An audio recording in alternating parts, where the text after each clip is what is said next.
pessoal, boa noite. Pode puxar a cadeira, pode se sentir em casa. Para quem não me conhece, eu sou a professora Letícia. Essa é a 7ª OAB Live Quiz. Para quem está acompanhando, o que é essa tal de OAB Live Quiz? São lives que a gente faz aqui na Sintaxe Jurídica, respondendo questões de primeira fase da OAB. E a dinâmica tem sido muito bacana. Eu quero agradecer muito, gente, todo mundo que participou, porque olha só, a gente fez live em feriado, a gente fez live na semana do Natal, segunda-feira, que já não é um dia assim tão querido por todos nós, né? Normalmente a gente fica assim um pouco com preguiça na segunda-feira, e vocês estão me mostrando que para quem quer estudar, gente, não tem tempo ruim, não tem pandemia, não tem férias, não tem feriado, não tem nada, porque vocês são sangue nos olhos, né? E vamos passar nessa primeira fase da OAB e na segunda também, com certeza, né? E hoje, dando continuidade aqui à nossa OAB Live Quiz, queridos, que legal ver vocês por aqui. Olha só, dando continuidade aqui à nossa OAB Live Quiz, hoje eu separei questões tratando de dois temas complexos, que são a extinção e a exclusão do crédito tributário. Boa noite, Herbert, que legal que você está por aqui, viu? Olha só, na semana passada a gente falou da suspensão da exigibilidade do crédito tributário. Um passarinho me contou que teve gente que não foi nem dormir à noite, segunda-feira passada, sem antes ler o artigo 151 do Código Tributário Nacional. E hoje a gente vai mencionar aqui vários dispositivos do CTN. Porém, para vocês também não irem dormir hoje sem ler esses dispositivos, eu deixei anotado aqui para vocês o 156, que tem as causas de extinção do crédito tributário, o 175, que tem as causas de exclusão. E vocês sabem que aqui a gente não tem tempo a perder, então eu vou já começar aqui falando para vocês o seguinte: quando vocês lerem o artigo 156 do Código Tributário Nacional, tenham em mente o seguinte: nós temos ali 11 hipóteses de extinção do crédito tributário, que é o momento em que acaba o vínculo jurídico entre o fisco e o contribuinte, pelo menos no que diz respeito à obrigação principal, né? Mas, se você for olhar com atenção esses 11 incisos ali do Código, do 156 do Código Tributário Nacional, a gente consegue concentrar esses 11 incisos em 4 grandes modalidades, vamos dizer assim, de extinção do crédito tributário. A primeira delas é a satisfação do crédito. Então, só para a gente olhar aqui, eu tenho pagamento, eu tenho a compensação, eu tenho conversão de depósito em renda, eu tenho pagamento com homologação, consignação e pagamento. Então, essas possibilidades que eu acabei de mencionar aqui, a transação tributária, elas dizem respeito à satisfação do crédito. Como o tributo é obrigação, então eu tenho aqui o adimplemento dessa obrigação, resumidamente falando, tá? Depois eu tenho a desconstituição do crédito tributário por meio de uma decisão irreformável em processo administrativo ou em processo judicial, quando, por exemplo, o sujeito passivo ingressa com uma medida judicial, obtém êxito e depois essa decisão transita em julgado.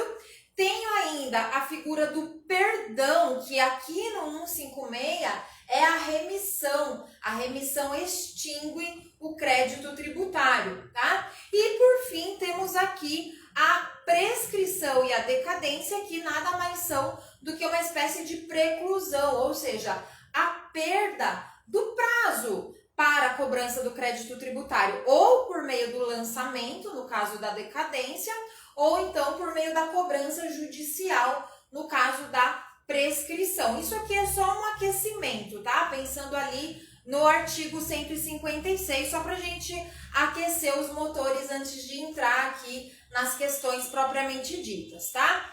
Só que eu quero falar uma coisa para vocês. Dentro dessas hipóteses de extinção do crédito tributário, nós temos aqui a transação, tá? A transação é uma espécie de meio de resolução de disputas em que as partes fazem concessões mútuas. Isso está no artigo 171. Eu estou comentando aqui um pouquinho mais assim com calma da transação, que está ali no inciso 3 do 156, por quê? Porque no ano passado nós tivemos uma nova lei de transação tributária, tanto na esfera federal, que foi uma coisa muito comentada, não sei se vocês acompanham notícias relativas ao universo tributário, e também tivemos aprovação de lei de transação tributária aqui no estado de São Paulo. Então, de repente, o examinador pode falar assim: vamos perguntar aqui quais são as modalidades de extinção do crédito tributário e vamos colocar ali no meio a transação para ver se eles estão acompanhando as notícias, se eles estão espertos, tá? Se vocês quiserem que eu mande o material de hoje, depois vocês me falem que eu coloquei aqui a Lei 13.988 de 2020, que é a Lei de Transação Tributária. Eu não acho que o examinador vai perguntar para vocês nada específico dessa lei, mas de repente ele pode perguntar lá quais são as modalidades de extinção do crédito tributário e colocar a transação ali no meio, tá bom? Então, gente, sem mais delongas, vamos lá para a nossa primeira questão. E, gente, de novo, sejam todos muito bem-vindos. Rô, Marcele, Sandrinha, a Viviane, saudade de você, viu, Viviane? Todo mundo, gente, que tem acompanhado, muito obrigada mesmo. Quem tá apertando o coraçãozinho aí também, muito obrigada, ajuda muito a gente, viu? Então, vamos lá. Primeira questão, pessoal. Segundo o Código Tributário Nacional, remissão é 2 pontos. Boa noite, Anderson. Boa noite, Má. O André, super querido, dá muita força aqui pra gente. Seja bem-vindo, André já é de casa. Vamos lá. Então, segundo o Código Tributário Nacional, remissão é A. Uma modalidade de extinção dos créditos tributários e consiste na liberação da dívida por parte do credor respaldada em lei autorizativa. Alternativa B, a perda do direito de constituir o crédito tributário pelo decurso do prazo. Então, a pergunta é o que é remissão, tá? Alternativa C, uma modalidade de exclusão dos créditos tributários com a liberação das penalidades aplicadas ao sujeito passivo, respaldado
Pública apurou que fato gerador ocorrido em 12/10/2007, referente a imposto sujeito a lançamento por declaração, não havia sido comunicado pelo contribuinte ao fisco.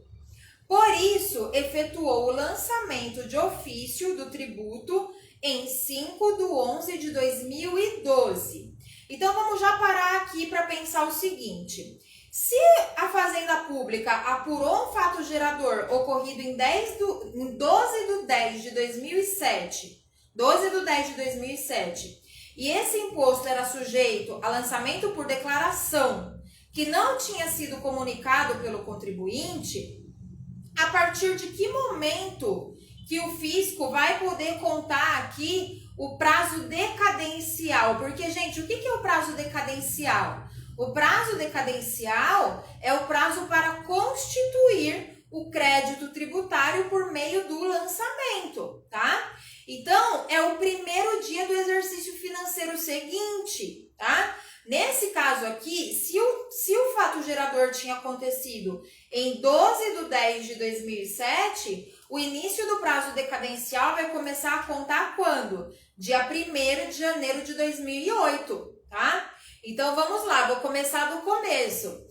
A Fazenda Pública apurou que fato gerador ocorrido em 12/10/2007, referente a imposto sujeito a lançamento por declaração, não havia sido comunicado pelo contribuinte ao fisco. Por isso, efetuou o lançamento de ofício do tributo em 5/11/2012. 5/11/2012. Tendo sido o contribuinte notificado, presta atenção, tendo sido o contribuinte notificado desse lançamento em 9/11/2012. 9/11/2012 para pagamento em 30 dias. Não sendo a dívida paga, nem tendo o contribuinte impugnado o lançamento, a Fazenda Pública inscreveu em 5/10/2017 o débito em dívida ativa, tendo ajuizado a ação de execução fiscal em 8/1/2018. Diante desse cenário, assinale a alternativa correta. Olha que maravilha de questão, Renato. Já pensou se eu tivesse cobrado desse jeito nas provas de vocês? Era bom, né? Brincando aqui, pessoal. Olha só, então vamos lá para as alternativas. Vamos para as alternativas aqui. Alternativa A cobrança é indevida, pois o crédito tributário foi extinto pelo decurso do prazo decadencial. Alternativa B, a cobrança é indevida. Obrigada, Rô, você que é, viu? A cobrança é indevida, pois já teria se consumado o prazo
data da constituição definitiva do crédito tributário?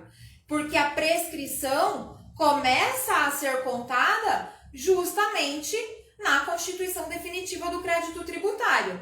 Nesse caso aqui, então, a constituição definitiva do crédito tributário foi no dia 9/12 de 2012. 9/12 de 2012. Então, 2012, 13, 14, 15, 16, 17. Ele tinha que ter ajuizado a execução fiscal até 9/12 de 2017. Só que ele só ajuizou a execução fiscal no dia 8/1 de 2018. Então, gente, nesse caso aqui,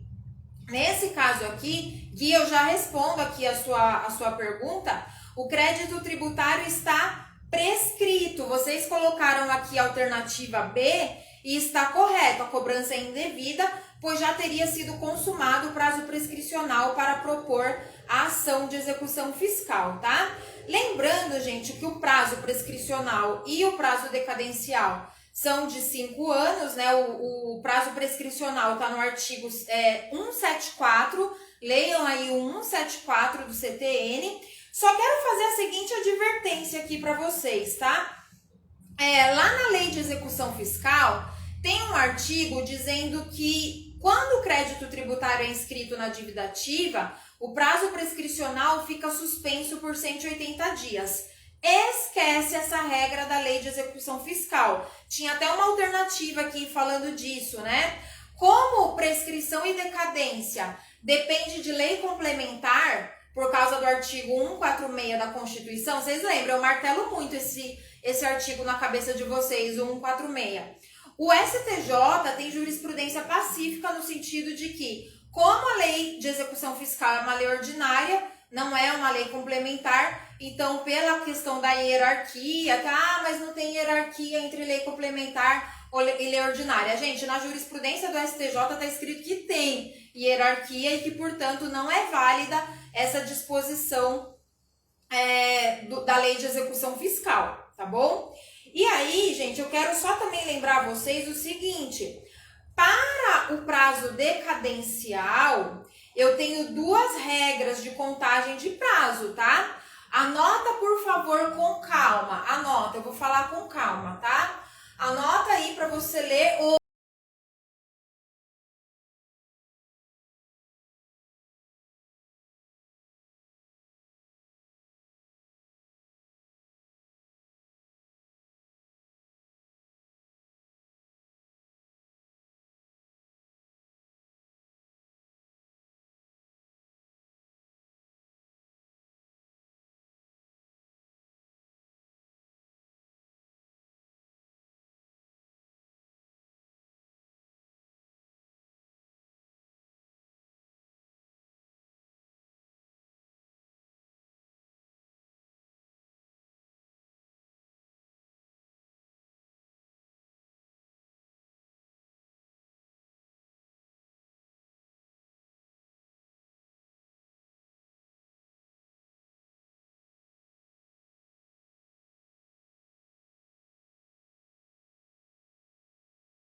ciência dos lançamentos, João não tomou qualquer providência em relação aos débitos. Gente, o examinador, quando ele fala aqui que o João não tomou qualquer providência em relação aos débitos, em outra palavra, o que ele quer dizer? Ele quer dizer que houve a constituição definitiva do crédito tributário, tá? Aí continua. O município não adotou qualquer medida judicial entre a notificação dos lançamentos ao sujeito passivo e o ajuizamento da execução fiscal. Com base na hipótese apresentada, assinale a opção que indica o argumento apto a afastar a exigência fiscal, tá? Então vamos lá. Letra A, Priscila, seja bem-vinda. Carlinha, muito legal ver você aqui, viu? A, o crédito tributário está extinto em virtude da decadência. Letra B, o crédito tributário está extinto em virtude de parcelamento. Gente, essa letra B nada a ver, né? Porque nem falou nada de parcelamento aqui no enunciado. Então, se você marcar a letra B aqui, só se estiver viajando muito na hora. Não pode. Letra B você tem que descartar. Letra C, já ajudando vocês aqui, né? Letra C, a exigibilidade do crédito tributário está suspensa em virtude de compensação. Letra D, o crédito tributário está extinto em virtude da prescrição.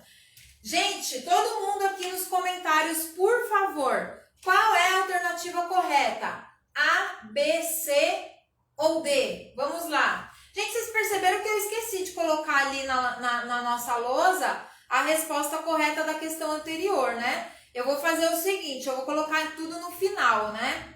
Eu vou colocar tudo no final, que eu me empolgo, viu, Gui? Eu me empolgo.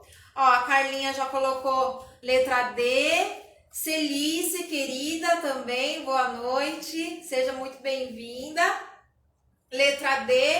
Olha vocês como estão ligeiros, né? Teve ali a constituição definitiva do crédito tributário.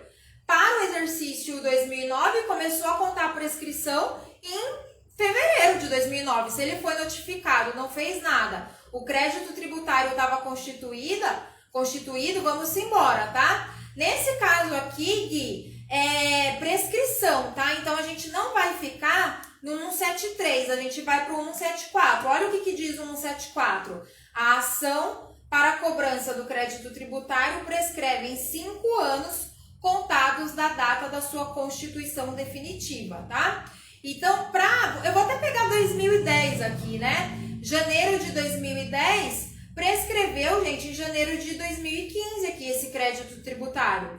Então, se ele foi citado só em janeiro de 2016, adiós, o crédito tributário já está prescrito, tá? Gente, quem quiser depois pegar esse material aqui, eu tenho as súmulas, eu tenho os artigos, tem aqui a jurisprudência, tem gente que já até já se acostumou, já manda e-mail para mim, logo depois da live eu já respondo com esse PDF, tá? E aí eu tenho aqui aquele julgado do STF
ele foi recepcionado pela Constituição com status de lei complementar, ok? Lembrem-se disso. Bom, vamos para a próxima. Agora a gente vai ainda dentro do 156, ainda dentro aqui das hipóteses de extinção do crédito tributário. Vamos lá. A sociedade empresária ABC, atuante na área de prestação de serviços de limpeza, em dificuldades financeiras, não estava conseguindo realizar o pagamento dos tributos federais.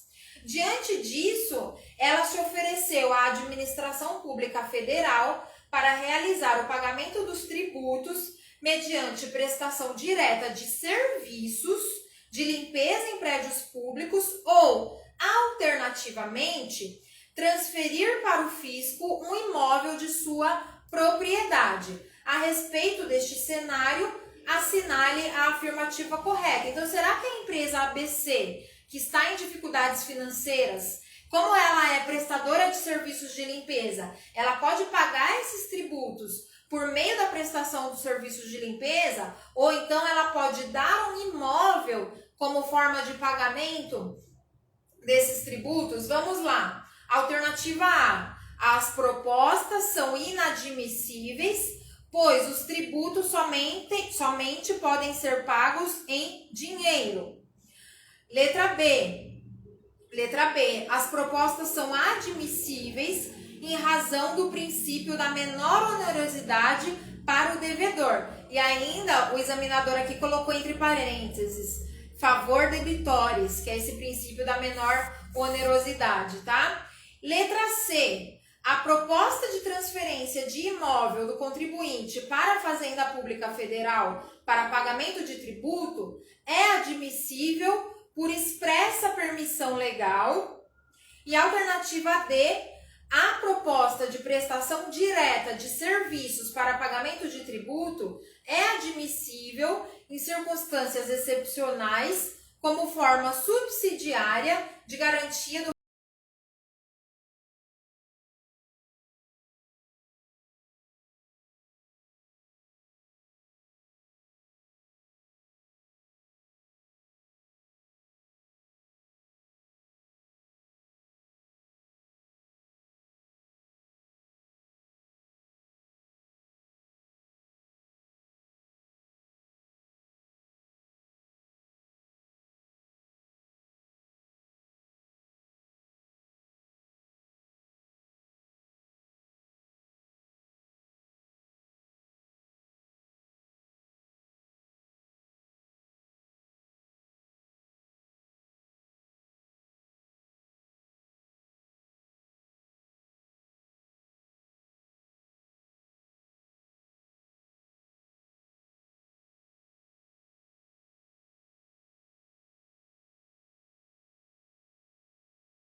então clara a redação, tá?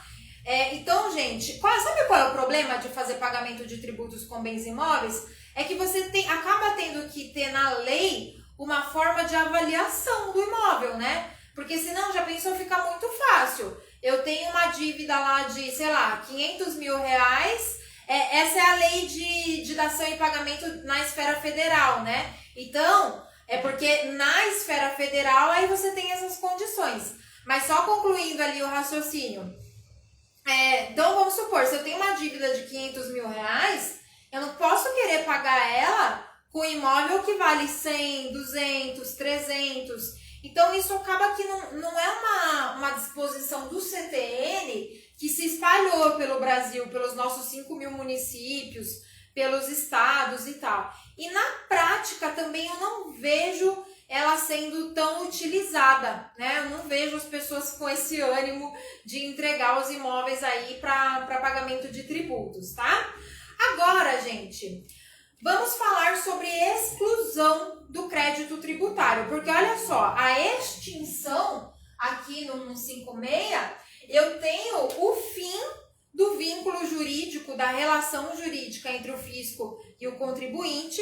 Agora aqui na exclusão do crédito tributário, né, entre essas hipóteses de exclusão, o fato jurídico tributário, ele até acontece, mas por uma opção do legislador, a gente tem a exclusão do crédito, tá? E eu quero que vocês tentem memorizar, porque na primeira fase da OAB vocês não têm acesso ao código, né? Então, as hipóteses de exclusão do crédito tributário são a isenção e a anistia. Então, vamos lá.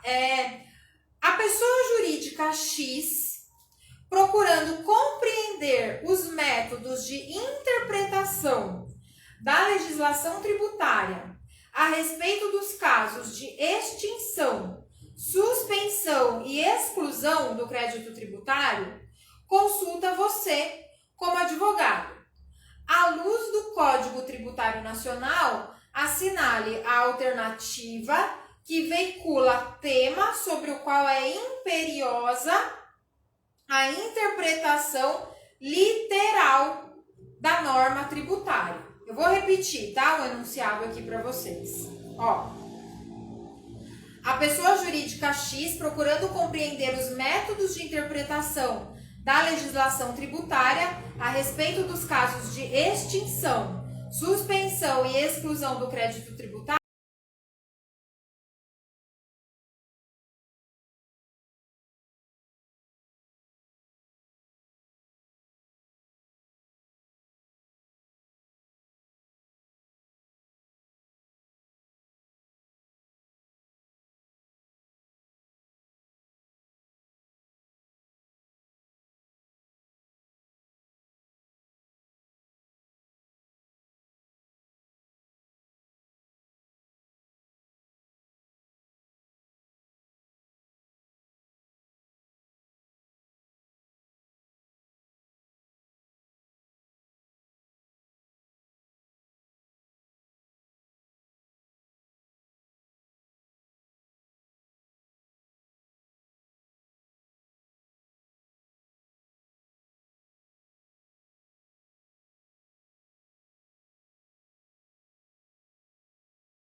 Isso está aqui no parágrafo único do artigo 175. Então, o que são essas obrigações acessórias? Ou seja, os deveres instrumentais do sujeito passivo. São as declarações que ele tem que fazer, são os documentos que ele tem que apresentar, é a escrituração fiscal que ele tem que fazer, é o atendimento da fiscalização. Estou só dando alguns exemplos, tá? Então, nesse caso aqui, ele não está livre das obrigações acessórias, ou seja, dos deveres instrumentais. E outra coisa, gente, a anistia que está aqui no artigo 170, ela diz respeito às penalidades, às multas.